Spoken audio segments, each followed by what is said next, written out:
Hello everyone, this is Colin once again. I'm making another video response to Ahmed's Quran 3, and this video is of a more personal nature. The video is directed entirely against me. That's right, Ahmed's Quran 3 has actually taken the time out of his busy schedule to personally attack myself. I can't really blame him considering the fact that I have done a I would say decent job of going through many of his videos and refuting them. So now he's taking it upon himself to personally attack me. He says that he's received many messages from his viewers and listeners to talk with me and to address some of the points I've raised. So I interpret that as many of his viewers and himself, no doubt, were worried about the work that I was doing and essentially needed to respond.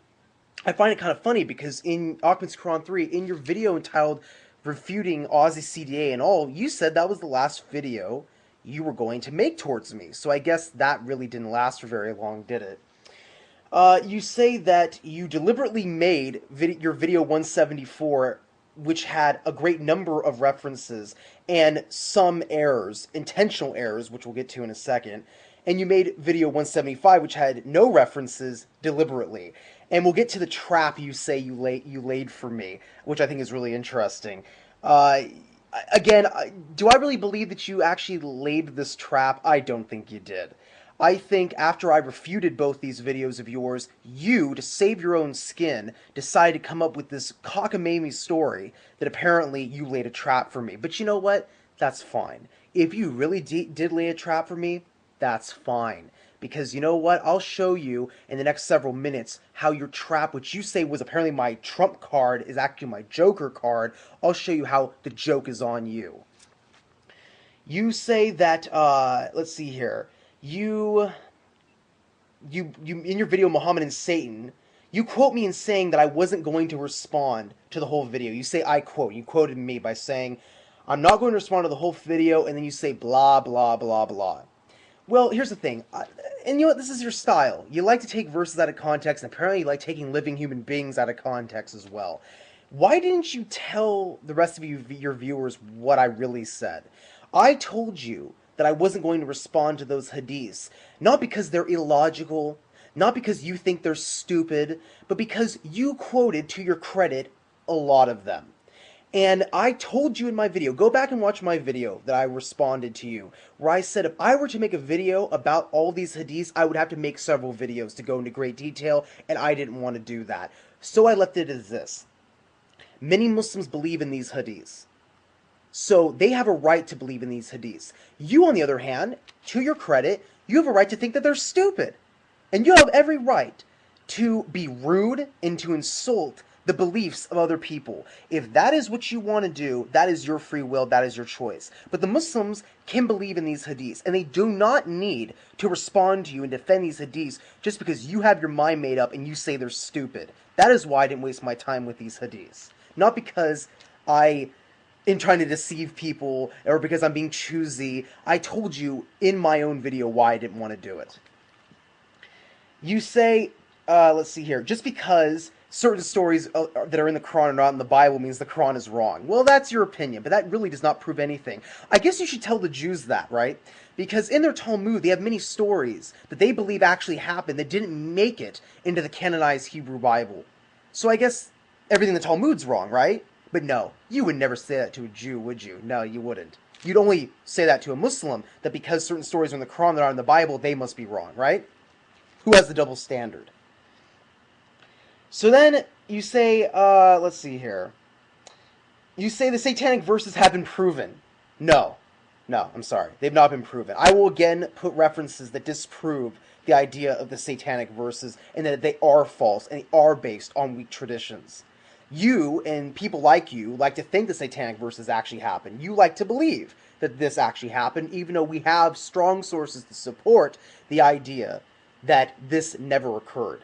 But you know what? If you want to believe they happened, that's fine. I can't change your mind, obviously, and I really don't care about changing your mind. But I'm here to show that the Satanic Verses did not happen. I will post the references for that. You then say the Hebrew Bible, Satan is mentioned in the, I'm going to quote you. You say, in the Hebrew Bible, the Satan is mentioned in the context as a human adversary to humans, not as a supernatural one who disobeys God. Now, I can agree with you on half of that statement. Yes, in the Hebrew Bible, is Satan a being that disobeys God? No. That is actually a Christian theological concept that is also an Islamic concept. But you're wrong. And you're misrepresenting now not just Islam, you're misrepresenting Judaism now. Because you said that in the Hebrew Bible, Satan is never a supernatural being. Really? Because in the book of Job, he's a member of God's heavenly court. And he, as a supernatural being, tempts Job. That's the whole point of the book of Job, is that Job is tempted. Satan has things, misfortune fall upon him, and he stays truthful and faithful to God till the very end.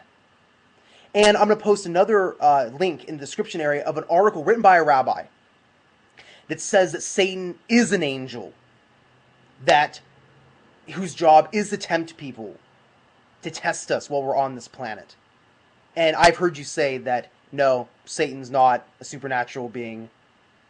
So you're wrong. You're wrong. You then say, why didn't I address the... Okay, so I mentioned that.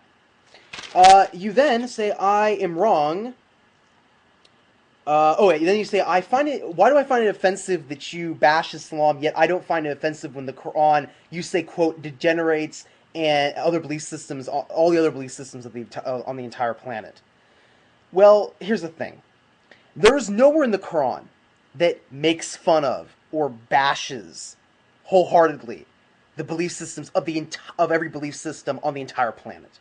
It does discuss theological concepts in Judaism, in Christianity, and in pagan Arabia.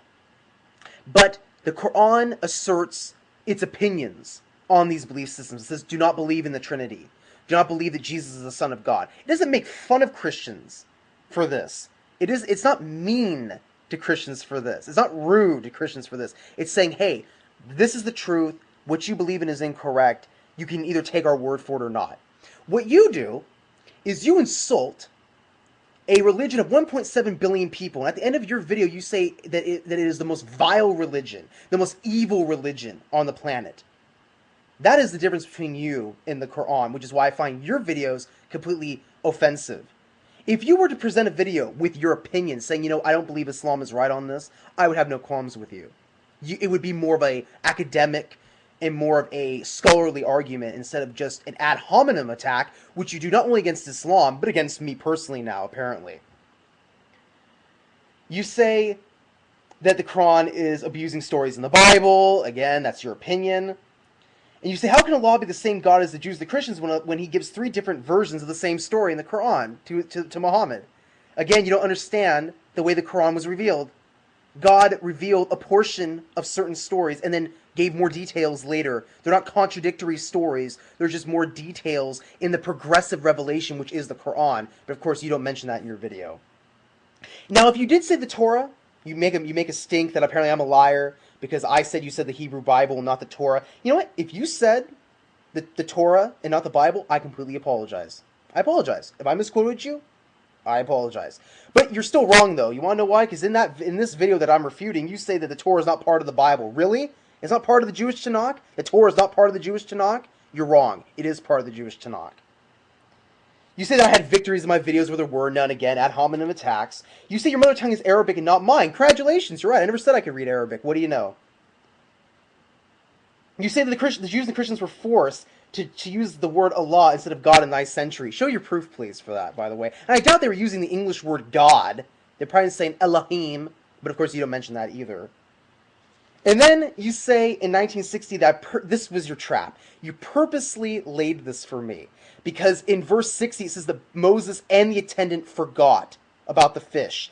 Yet you know what? You say that it's because of Satan, right?